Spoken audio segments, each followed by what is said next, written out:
And yo, we got comments, we got backstories, we got action scenes, and we got characters that we may or may not like. We're talking about episode 2 of Strange New Worlds, Children of the Comet, coming up after the jump.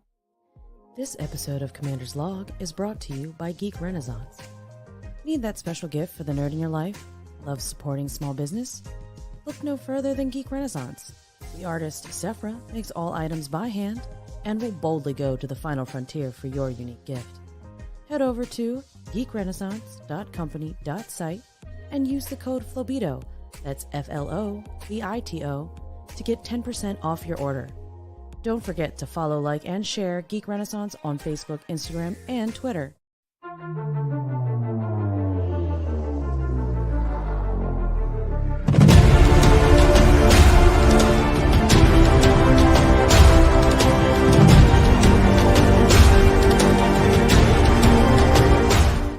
That song gets me so hype. How's it going, everybody? USS PostShow Chief Communications Officer Flobo Boys here with you. As always, I'm not alone, so please look alive, Captain on the bridge. Hey, what's up? What's up, Flobo? Oh man, how was your week? Especially easy on so many levels, so I really can't complain. You like Sunday morning? Not a lot of play rehearsals this week. It's going to pick up next week and then the week after, and so really I've been able to enjoy life, and I've been doing that really hard. Hard. It's the end of SB80 supplemental for now, so I'm sure you probably got spa appointments after this. Yeah, I'm saying. We got one more episode. We are doing what I have named the 11th hour. Have I done any like visuals for it? Have I made any new videos? No, not a thing. Oh, just calling it that. Oh, I love it. Is that coming up next after this? It's coming up next after this. So watch for us on the Starbase 80 page or on Weber Internet thingy. But yeah, we're going to do a summation, if you will. Deep cut. Love it. A deep cut, Dusty Rhodes for wrestling fans, if you will. But yeah, that's coming up next hour, starting at 5 p.m. Pacific and 8 p.m. Eastern. This week has flown by because last week I was in a hotel room in Fort Myers, Florida doing that, and that felt like it was yesterday. But here I am back next to the most famous dresser in all of entertainment to break down this week's episode of Strange New Worlds. But let's off the top there, Captain. Overall thoughts, loving it, hating it, somewhere in the middle? You know, I am of two minds when it comes to Strange New Worlds. My mind to your mind, my thoughts to your thoughts. Come tell me. and what I generally bring to you here on Commander's Log and to all the shows that we do is I generally bring the fan that I am, the Star Trek fan. And I'm such a fan. I'm so pleased by Strange New Worlds that then I go to the other side, which is, could it have been done better? Ooh. And in many cases, when I'm negative about anything in Strange New Worlds, it's that I think they could have done it better. Not that I'm not enjoying it. I'm very much enjoying it. And I really think this is a golden age right now in Star Trek. Absolutely. Where so many of us can enjoy so many different shows. So, you know, a lot of times temper whatever negativity I give you. Yeah. Please temper it with, he enjoys the show. He really does like Star Trek. Yeah. He's just trying to say, can't these great creators make better creations? Actually, I do have my notes here breaking down characters, plots, and themes, but you know what, Captain, you're on to something. So let's do the opposite. Last week, I asked you to start off with the negatives first. Let's go with the positives. Things you loved about this week's episode of Strange New Worlds, Children of the Comet. But don't call it a comet, because, you know. It's not a comet. It's not a comet. There's there's of course the big picture, and that is that thank you very much, Joe Townsend, you are so correct. There's the idea that we are watching a Star Trek where every week they're going to discover something that's new to them. Every week we are going through the process of discovery, which is also dangerous. There's no safety net here. There's Nope. no one to protect them. They are on their own. Mm-mm. And I'm digging that. I'm digging that feeling that we had. I haven't quite felt it in a way that I enjoyed it.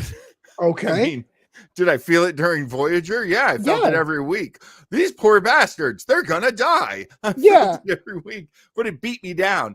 But it's more hopeful and a lot more the resourcefulness of these people are the whole that is greater than the sum of its parts. You know what? Stop. This is not working. I can't do this. I can't do this, Captain. So I thought this show was for people like you. This show was for you people. But you're kind of like, I'm up two worlds. I'm kind of hedging my bets. Why? They did everything for you. Yeah, you people, he's saying. Boomers is what he's saying. He's you people. talking about old boomers. Why the hesitation? Why the two mind stuff? Why did it not click if you 125%, Captain? Well, because it's early days. We're on episode 2. What can I tell you? I can tell you that I really liked the peak at Enterprise that we got with from season 2 of Discovery onward. I liked that view of Captain Pike. I don't know. This could really be the best Star Trek. Here's my problem. This could be the very best Star Trek, and I don't want to just call it. I don't. Wait, why? Because then I'm just sitting back, just like eating and watching and consuming, and I'm not active. Yeah. I'm not an active participant. I'm a submissive participant, and I don't like doing that. Look, there's nothing wrong with it. I always say the Strange New Worlds is definitely the 05 Mustang of of Star Trek. Like, you can't go wrong because there's enough like peaks back to nostalgia that for someone who wasn't even open to that until doing Starbase 8, I go, okay, I totally get it. Joe Townsend here, superstar Joe Townsend, says, remember episode 2 TNG was the naked now, and I bet he means a grown-up pleasure. Am I right? Let's get to the story here. So apparently in the Persephone system, Persephone 3 specifically, there is a comet that threatens the lives of everyone. And of course, Captain Pike sees it, goes, let's go, pew, pew, pew. And they do, and things are absorbed. Now, the one thing I realized that Discovery dabbles with, it doesn't really do, but this show does, is they give you a science mystery up top. Idea of a comet flying through space with deflector shields. Were you on board, or were you kind of like, oh, it's a comet episode? I mean, they do set you up for that. Oh, it's a comet. What do? Well, we basically will shoot at the comet. We'll either blow it in a bunch of pieces, maybe we'll knock it off its axis and get it to turn. But yes, there's the complication. There are deflector shields on this comet. What? Saith what? And it's a comet. That's crazy. Not an asteroid, not a planetoid, not something solid that someone would have said, yeah, we're going to build something on this. It's a comet. So, and comets are just basically a big dirty ice ball that flies through space. Yeah, bro. Why does that sound racist? I mean, comets aren't people. I'm like, oh gosh. Please forgive my captain. No. Comets are refuse. Dirty ice ball. They are they're garbage that the universe throws out. It's a comet, man. It's not something magic. But of course, here on Earth, we've had lots of cultures who believed the comets were some sort of portentous omen, some heavenly force, and it turns out that may be true of this one. Super cool. Yeah. Hi, Kirsten. So I'm immediately like, like, tell me more. I'm Yeah. immediately into that. I also love that they just like, oh, by the way, whose turn is it to go on landing party? It's gonna be Spock, it's gonna be Kirk, it's gonna be the new girl, Uhura. Yeah, hop in there, yeah. I mean, it's and Noonien Sung, or name. Like Leanne. the Sing girl, the Noonien Sing girl. I Uh gotta think about her, and I'll get to that after your point. But okay. So that's your landing party. Now we have seen in the preview already that Uhura has at some moment in this episode, she goes, I can't believe I've just been beamed onto a comet. That's like freaking me out. So, she's your girl. She's the normal person that you follow and gives normal reactions the way you might. So that's all nice. And we've discovered this quite a bit too. smart That people call it the audience surrogate, but not me. audience surrogate. Well, you took those classes. I took different classes. I know. Let me graduate. Believe that. We'll give a shout out to Joshua Postel real quick. He says, Strange New Worlds, the ultimate throwback series, and they nailed it. Did they, though? No, I think they did. For the most part, they did. I'm just a little bit jaded and unfair that I feel like the love came super quick for the show and other shows have to fight for it. But the show is great. I mean, it's dope. The intro gets you in the mood. Anson Mount's fantastic. There's no throwback element for me, obviously, because everything I'm seeing as an adult. But as a science fiction show with exploration, you can't go wrong. Right. And you're also not being shown anything you haven't seen before. Right? You've seen all of this in some form or another. Yeah, we'll get to the horror stuff in quite a second. But yeah, you kind of understand what Spock looks like. We've got introduced to Captain Pike. The Enterprise is the shape of the old Enterprise. Everything is pretty much is. The new characters to me don't quite feel like they belong on the same thing. You know what reminds me of? Okay, I'm looking at Ortega's, for example. Like, she is great. It just doesn't seem she's part of that time, but maybe it's just me having to get used to what was there and what was there before. Because on the old TOS shows, a lot of the people out of the bridge were just like standard white guys, right? So, Exactly. So like, is that a thing anymore? It reminds me of like Aladdin when Jasmine had her own song in the live action movie. And you're like, these songs sound like they're from Frozen, not Aladdin, but it's like, whatever, give Jasmine songs because it's a new time, update story, that sort of thing. Right. I mean, you can always make things just a little bit better. And yes, I totally agree. Joe Townsend says high concept and social commentary. That's a classic Trek mix. I almost said Chex Mix because I'm a fat guy and we love to snack. Joe Townsend always triggers me because classic Trek doesn't exist. That's what I said. Well, I mean, it does. It definitely. I'm going to fight you on that one. Classic. Everything's classic. Exists. Well, I mean, look, you can see it in every Star Trek that ever came after TOS. Those old scientists. Absolutely. Show me a team of explorers. Show me a team where everybody's good at something and they combine what they're good at, and that's happened in every Star Trek. So it exists in this one as well. Show me challenges. Show me people having to learn to be resourceful with tools that are available to everybody. I love Mr. Kyle in this already. This is 2 episodes in, and Mr. Kyle's been in both, and he is really good at running the transporter. And we loved Miles. I loved Miles O'Brien on The Next Generation. Yeah, definitely a we. That's definitely not a we. But let's talk about characters I hate now. I didn't agree with you last week, but yeah, Noonien Singh can I'm over it. I feel like there's enough space to be a tough person in space, but I feel like you're going over the top tough unless she's going to be set up to be like crippled or something. I don't understand why she feels the need to impress everyone around and she's tougher than everyone else when the captain's kind of like, yeah, okay, we love your strengths and weaknesses, it's fine. Right. This is an element to Star Trek that I've never loved, and that is there's some irritating person on the show. Okay. That's been going on for a while. Yeah. And though I love Will Wheaton now, and therefore I love Wesley Crusher now, at the time, shut up, Wesley. There's always someone. There was a long time on DS9 when I didn't like Quark. Never liked Neelix. Yep. There's always someone who irritates me. Right now, it's Noonien Singh. And hey, look, Star Trek manages to change and evolve elements of the show all the time. So at no point am I going to go like rage quit. I'm out. Yeah. I'm here to stick with it. It's probably going to get better. Who else is annoying you?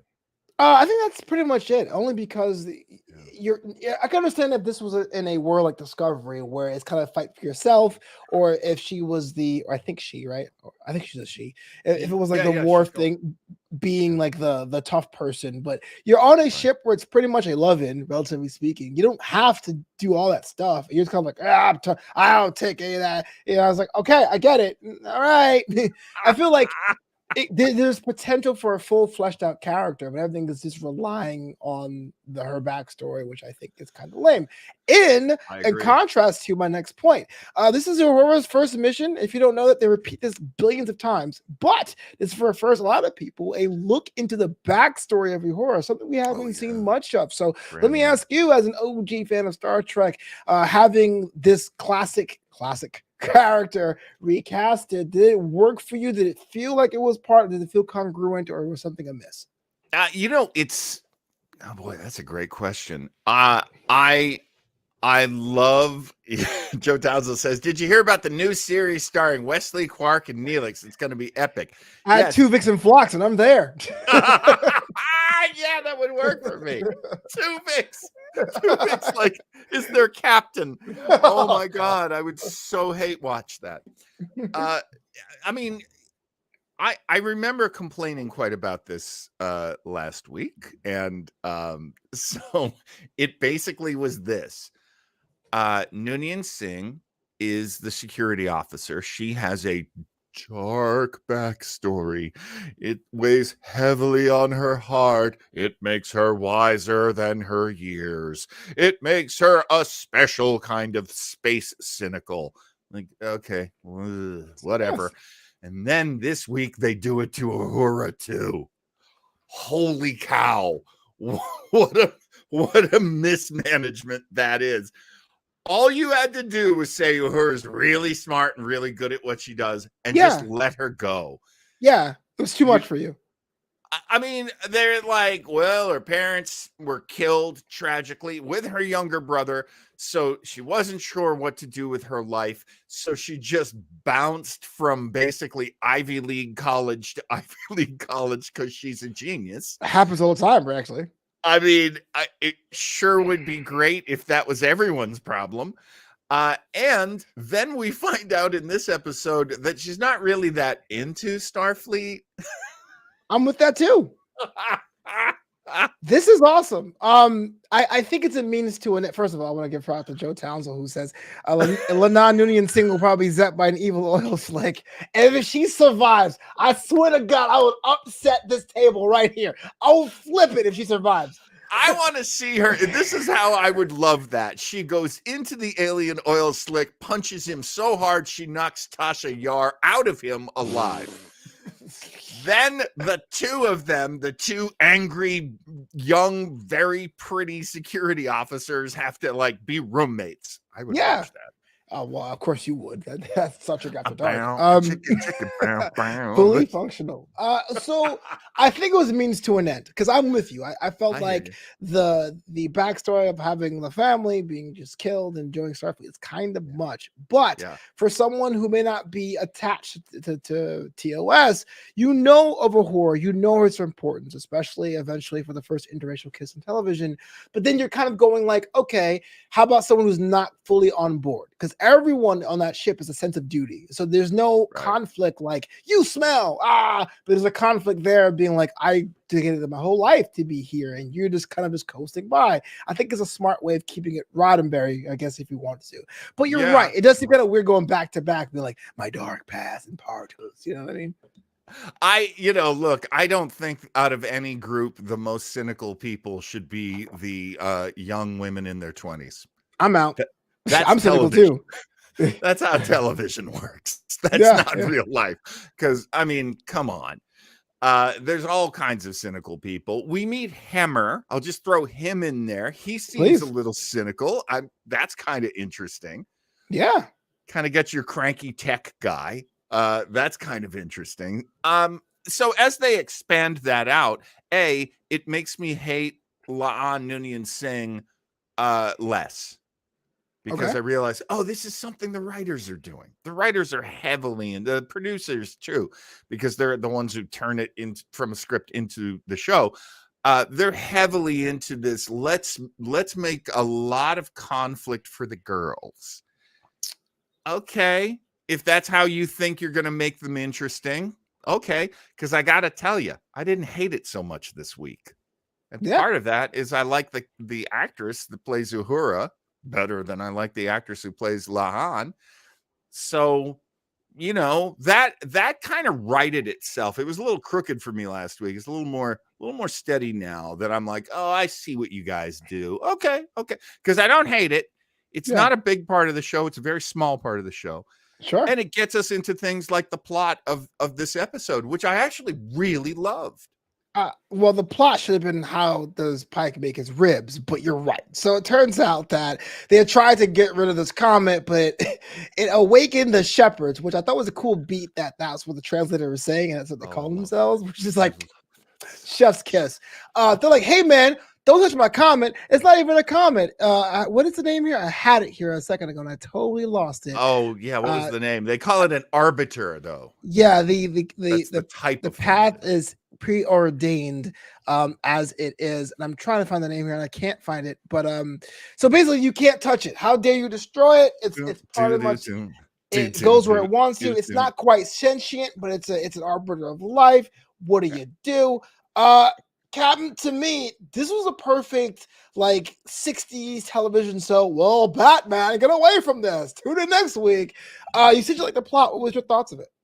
Well, I mean, one of the major things that we as Star Trek fans believe in and that Starfleet believes in is Mahonic, by the way. Mahonic's the name of the Mahonic. Yeah. You don't just go in and mess with something that is important to someone else. And there can always be something. There can always be a mountain or a forest or a field that's like sacred to these people, and you don't F with it. In the old days, they would, but we're trying to be better than that now. It's the future. So, that less of a colonizer attitude and more of a we're traveling through, and that's interesting. And we want to respect everybody. We want to follow the rules here, but obviously this is Starfleet. Actually, Captain Pike says it at one point, which is, yes, we would absolutely not mess with this, but people are going to die by the millions because this comet is just going to do what it's going to do. It's going to hit this planet. So we have to intervene. I love that. So mess with it. They do. We should probably not mess with this. Hey, you want to mess with this? Yeah.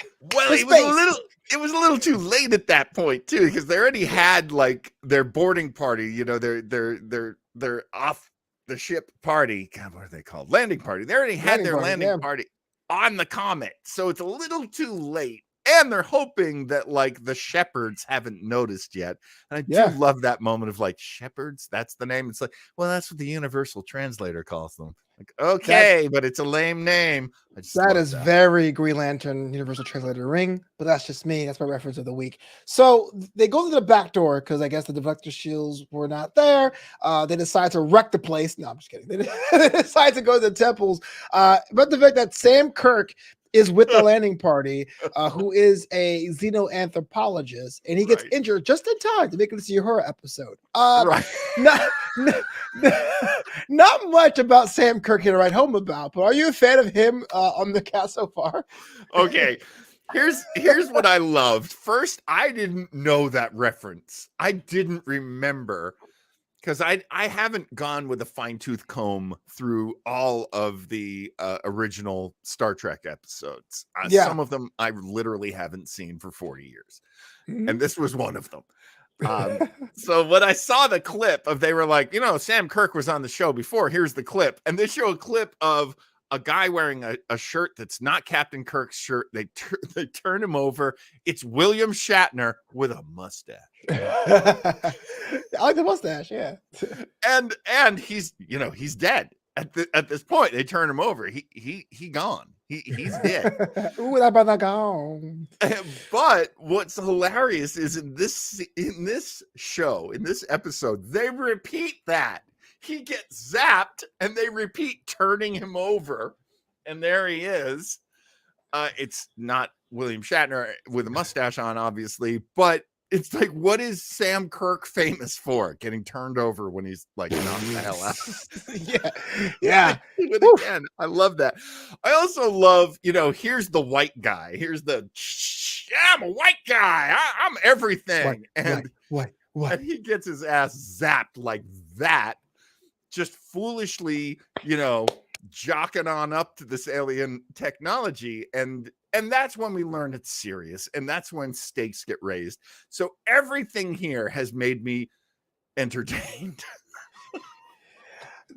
Joe Townsend, by the way, if you haven't get one of Joe Townsend's books, you should. The guy is so good with detail. Says a vast improvement of some TNG Prime Directive episodes. Am I right? Where Picard challenged Inner Kirk and said, "Let them die." Play the water. I mean, that was an option. Just let everybody on the planet die. That's what the Shepherds want. And the Shepherds are like, hey, if the Comet decides to destroy the planet, that's up to the Comet. So let me ask you this. I'm going to jump ahead just a little bit before we get to the how they figure it out. There was the issue of the Shepherds saying, how dare you not respect our religion by messing with the Comet? If you do so, it's considered an act of war, if not aggression. At the same time, we're coming off, 25 years or 20 years outside of DS9.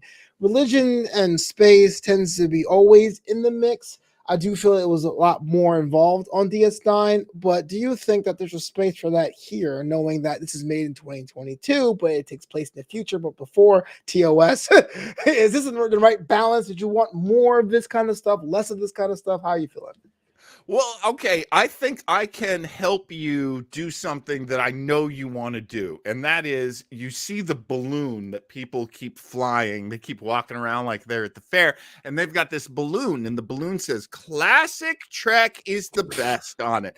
And you want to take your needle and you want to pop every one of those balloons. That is not it. See, okay, it kind of is. But that is not it, Captain. And I feel like I'm going to turn into like an ESPN sports ranting guy. I'm going to be the Stephen A here because everything I've ever done in the podcasting space, don't care if it's Star Trek, pro wrestling, anything in between, Formula One this weekend, I went all the way to Florida for this, is that gatekeeping fans don't help. They keep people out. They make them embarrassed. They're told they're not real fans. I fell in love with a show called Discovery. I was told that's not real Trek. That is Trek in name only. These are the reasons why. And I'm seeing every show since then on Starbase 80, part of Weber Internet Thingy, make the same mistakes that would make you say, hey, look, they must be of a similar DNA. That's why they're the same thing. And considered whatever people grew up with is your favorite Trek. So I watched Strange New Worlds, 2 episodes in. There's a bunch of flaws here in this show. I love it. I love watching it. In fact, the time goes out the window. I'm watching it and I blink and it's over. That's how much I love it. But you can't deny there's inconsistencies or consistencies throughout different series that would make it not classic Trek if these story beats happen on Discovery and everyone's just glossing over like, oh, well, it's classic Trek. I mean, Pike is there. I don't know. You have a number one that doesn't do anything. For example, you got Spock as a science officer, but he's also doing pep talks and actually doing the number one thing as well. You have Pike trying to deal with his fate, but there's some things in there that says it's not perfect. That's all I'm saying. So I like the balloon. Just be right with it. I mean, here's the thing. I know that you're right. You're absolutely right about. Is this going to be different now? Is it going to be different that we're going to see a lot more? Well, we can't interfere with that. That's somebody's religion. We believe in freedom of religion. Is that going to happen a lot more? And it is. And here's why. Because there are more taboos now than there were in the 1960s. Oh, wow. Go on. Taboos create these these terrible dilemmas, and we saw a lot of them in Next Generation. That yeah, I do agree with that. By the way, Stress Free K says, "LOL, I'm so with you, Flobo. Just watch Pike will defy his fate." I totally believe in that. I totally believe in that, and I'm looking forward to it. That makes me very much a fan. Just in the storytelling space, there's a lot more elements to consider now than we go in, these aliens are wrong, we beat them, we win. That's some classic Star Trek. That's classic. I'm using air quotes for that right there. We go in, we tell them they're wrong, we correct them, we fly away. USA. Exactly. I mean, literally in some of the cases, like with the Coms and the Yangs, it's like, you guys are taking the Pledge of Allegiance too seriously. Spoiler. Sorry, spoiler. But, you know, the big speech usually is where they put all the cards on the table. And that has not been... That happened in TOS. That is not happening in Strange New Worlds. And that's why, because now you can take so many more elements into consideration that it creates these dilemmas of, you know, this comet is sacred to these extremely powerful aliens. We will lose if we just simply tell them that they're wrong and we mess with this. And so now we've got to find a way to get around making all those mistakes. And make as few mistakes as possible, even though we're still going to make some mistakes. And I kind of love that. That's modern. That's very real. And to apply that to quote unquote classic Trek makes new Trek. Yeah. Even though there are some retreads, because we all know those shepherds had those Telosian lobes happening. Like, wait a minute. I've seen that before. That's like central casting. Craig Lubin, what's going on, buddy? He says, I'm with you. Gatekeepers fans annoy me. I'm an OG S2S fan myself. Again, I was in Florida last weekend for the Miami GP in Formula One. And if I heard how many people told me what was a real fan versus a fake fan, it would make you sick. Like, we have to have fan bases grow or they'll die. Absolutely. Hello. And look, I'm going to talk on behalf of Paramount right now. They know they've got us. They know they put Star Trek on a show. They know I'm going to watch it. So they know they don't need to woo me. They don't need to bring me in. I'm going to show up no matter what. So now they're going to go, let's try to get a wider audience. Oh, yeah. I get that. Yeah. And to be honest with you, what I like about Strange New Worlds better than Discovery, if I could do say so, is that on Discovery, a lot of the story on the fact the captain's chair was so unstable until Burnham became captain, because it was a commander's show. That's why the show's called Commander's Log. But having a direct captain who was as cavalier as Kirk, but willing to listen to other opinions, to me is very refreshing, and I enjoy it. Like I said, I don't. There's not many times I'm checking my watch when I watch Strange New Worlds, which is a good thing. It was really a good thing. Absolutely, and I feel exactly the same way. And you're right. Very good thing. So let's get on with just jumping ahead a little bit. We find out that this area is not so much a tomb. There is a bit of a way of expressing themselves, and Uhura draws some sick beats, and this comment starts responding. So holla at me, John. MC DJ Uhura in the house using the old school Kenyan tracks. Thoughts about that as our MacGuffin of the week? Oh my God. It's so funny because I am an old school fan. I have no problem with the fact that Uhura, hopefully I'm not pushing too far ahead in your recounting of the plot. Nah, we're good. Uhura basically picks up where, well, everyone's saying, like, how do we read the controls for this thing? How do we figure out how this thing works? Uhura just happens to be humming along to herself. Yeah. And the machinery is responding to it. Okay. I mean, if I were brand new to this whole thing, I'd be like, really? Is that how it happens? But because I am an old fan, I go, yeah, Uhura sang. She was a singer. You've never jumped in the elevator and started humming the Super Mario Brothers theme song and have people join in? That is like a rite of passage. No, every time. I used to be one of those hack comedians who would get the audience to sing with him. Why not? I mean, back in the 80s, there were no rules. So you could be like, Flintstones, meet the... And the audience starts singing with you. That's the song I know. Flintstones. Open up the egg, bro. So anyway, this whistle while you work thing that she does, I'm totally down with it. Uhura would do that. That is in her classic character. I wouldn't accept that from anyone else, but I accept that here. Vamu Vamba from Kenya, which is a song that Pike asked the computer ID.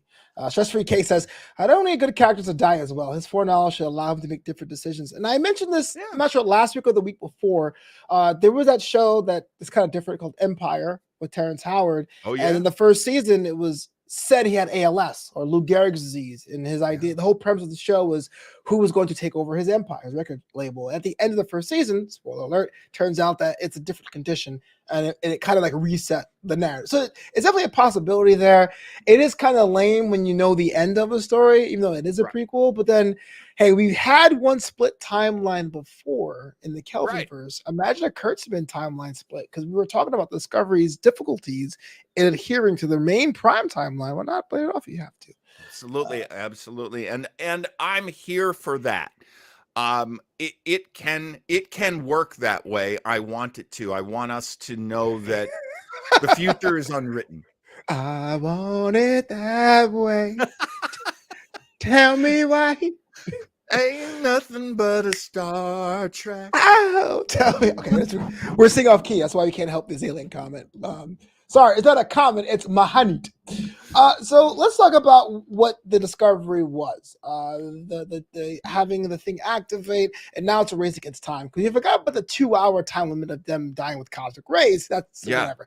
Because we gotta get Nurse Chapel in there somewhere. Whatever. But now it's the issue of the shepherds being offended. How dare you? And now it's a race against time. Can they find a way to alter the course of Mahanit, and so they can save Persephone 3?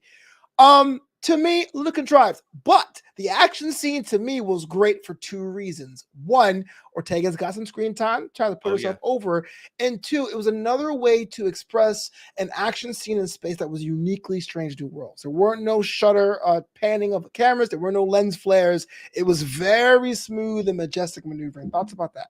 Yeah.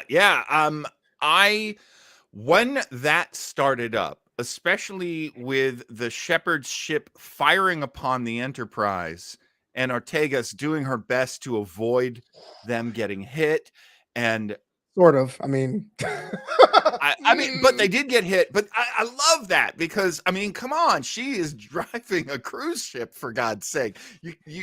She's the fact that she can maneuver them safely at all is incredible. So I'm getting some of my Detmer love. She's also kind of she's also not a redhead though. She's not a redhead, but Babylon loves redheads. I do love me some redheads, but I also love me some, there's no other way to put it quickly, butch. I do love butch women. Well, now we're canceled. We can forget getting an award for the show. Dude, good night, everybody. I'm just telling you, one of those, and it's not like a fixation, like I'm looking from afar. Like, that's who my friends are. Like, I've always been friends with butch women and feminine men, honestly. Hey, man, that's what it's all about. Look, I'm from theater, so I know a little bit of everybody. Say less. But yes, the evasive pattern Ortega's won. Continue. I mean, the fact that she had that loaded up, and the captain's like, wait, what now? Like, that's freaking hilarious. But not only that, but she's the one who pitches harmonic. It's like phaser harmonics.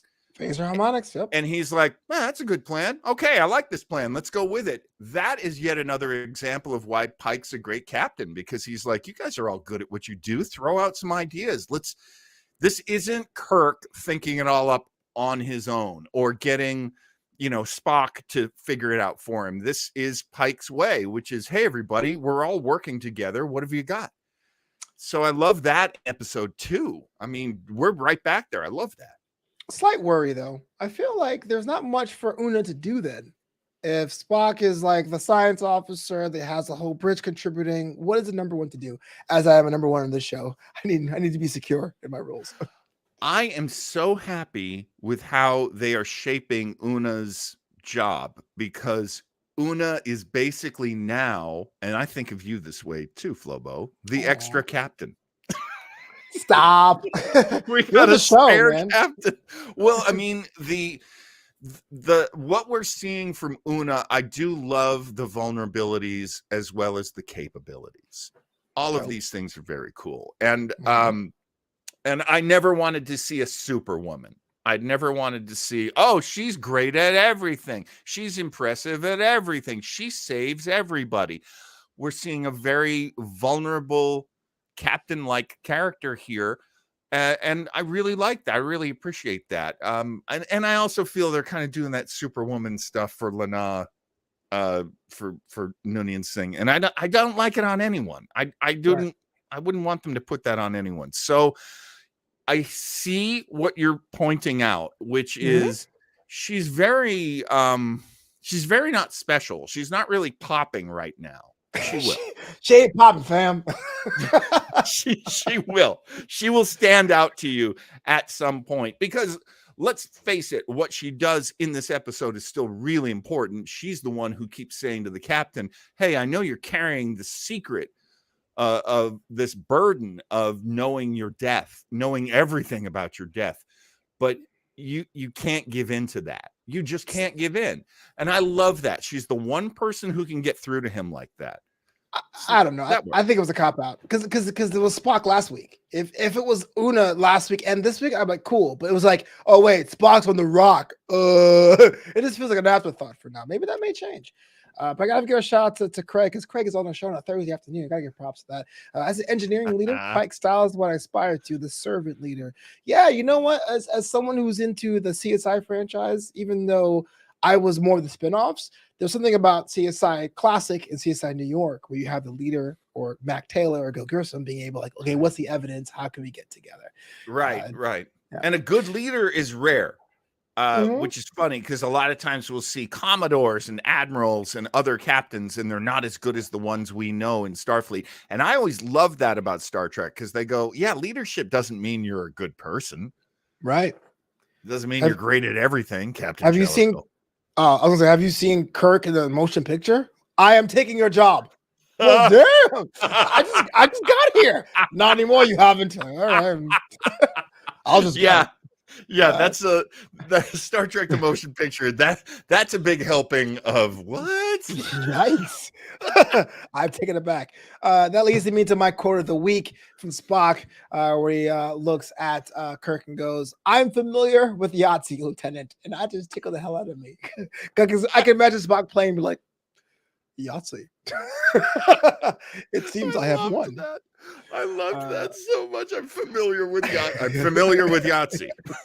Lieutenant. Like he was like really mad. I am half human. Like, what a jerk. So let's wrap this up because even though it's ridiculous, it's fun ridiculous. Yeah. Spock goes on the swashbuckling thing and he saves the day. But it turns out at the end of it, did he really?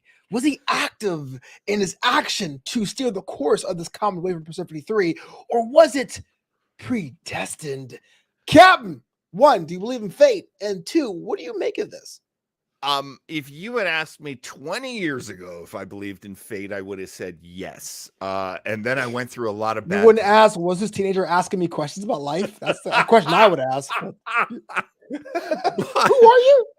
But I've had my ass kicked a few times since then, and I'm not sure. I'm not sure if I believe in fate, but I do love the idea that a lot of these sort of lofty, godlike qualities that the shepherds say that this comet has, and other comets like it, because it is one of many, according to them, that they are kind of in this like galactic picture.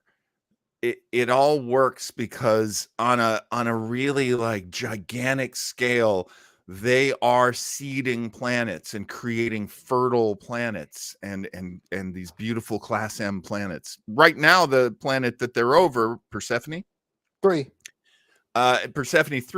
doesn't have enough water, and so once this comet goes by it corrects the planet's orbit, and now they're going to have climates, and they're going to have rain, and they're going to have water, and it's going to be great. So these things are out there. What I like about it is, Albert Einstein said, getting smart here. he said, our science, in so many words, he said, our science is not trying to replace God. Our science is trying to tell you how God does what he does. And that's how I was raised. I was raised by very smart church people who were like, look, evolution could be something that God created. We don't know. And I think that's hopeful. And I think that's very like someone on some level is taking care of us. That's nice too. So I really love the idea that they're walking away from this going, I guess maybe the guys who think the comet is like the hand of God, they could be right. And there's something magical about that. Because literally that's magical realism. Literally. Whew, too smart for my blood. From the studio that brought you Flobo Facts, it's Townsell's Tidbit. He says, another planet in that solar system we visited in TNG season 1, too short a season. That's actually pretty cool. That's to be worked out. Go back to a similar system for that reason. This is why we love Star Trek being made by Star Trek fans. Lower Decks included. Lower Decks included. That you get these deep, deep fans with their deep love, and they're like, this can be part of a system that we already know about. Like, what? I love that. I got 2 more questions for you, Cap, before you get out of here. At the end of our episode, Captain Pike sits down, doing the whole I'm brooding, and looks up the kid that he saves. And they exist as far as the computer says. What do you make of that? Pike is atoning before atoning, essentially, and trying to see what's next for him. And do you think it's going to be a side quest mission? Is it kind of a thing he's going to keep you near and dear to him? What do you make of that? I'm glad you asked that, because I was really puzzled by that whole thing. And I thought, the one they emphasize the fact that he remembers every one of these kids that he rescues. That's part of his fate, part of his awful fate. And then I'm like, so what's he going to do? Like, make sure none of them get into the academy? I mean, I hate that that's the first thing that I thought, but he's like, just put out a hit list on all these kids. Have you tried Enterprise Rent-A-Car? Like, what? Hey, wait a minute. What do you mean I got the wrong date for my entrance exams? Now I can't be in the academy? Like, how's he going to screw these kids over? Of course he's not, but that would be my first thing, was like, absolutely do not let these kids into the academy. They're all a bunch of cheaters. that would completely save him. Politicking backstage, brother. I'm always going over. What? Very Hulk Hogan. I'll tell you about this Billy Kidman. No one likes him, brother. You don't want him to be any good, brother. Billy Kidman in Starfleet. CM Punk, brother. Nobody wants to watch that, brother. You'll never sell a pay-per-view with him on it. This show's off to rails. I think you're right in terms of something's a brewing. Something's going to start. Something's going to happen. It's Captain Pike, so he's not going to do anything nasty. But you're right. Yeah, something's brewing there. Yeah, I'm kind of seeing where that goes. And now we saw the episode end, and going back to it, the idea that it's a horror-centric episode, essentially, and having the captain's dinner, framing devices, good, bad, just give me the straight action. What makes it good? Look, ultimately we're a bunch of nerds, and we all feel lonely at big parts of our lives, us Star Trek fans. And a lot of us loved Next Generation because it was a family. It was a very big family. So the fact that they're all getting together to make dinner, yeah, I mean, I think it's hilarious that the captain's like, yeah, I'm making my famous ribs. And like, we know at least a third of the people in that room are vegetarians. Oh yeah. Yeah. Again, every time someone says they're making food, I just go back to Admiral Vance. It's metaverse shit, Like I want that sound clip to play all the time. Well, I mean, one of the things. Okay, now I'm going to do a quick plug. I don't have to do it later because I'm doing it now. This Sunday, Flobo and I on Starbase 80. 11 a.m. on Pacific Coast, 2 p.m. on the East Coast. On Starbase 80, we're going to be watching Bride of Chaotica from Voyager. One of the things that happens in that is their systems are going down and their replicators keep going down. So they have less and less replicated food. So they have to make whatever they have in the kitchen, which is something they do often on Voyager. So I assume that's what this is. I assume that they're... Joe Townsend says, La'an provided the entree, Gorn ribs. I would eat Gorn ribs. I actually would. They have you ever... very much... What kind of gamey though? What's up? You ever had alligator? Twice. I love it. Same here. Well, I only deep fried, so I bet it's not good for me. Well, but I bet if I've eaten alligator in a Cajun restaurant a couple of times. I bet Gorn tastes like that. Anyway, I like them getting together, having family meal where everybody does some prepping or some of this or some of that.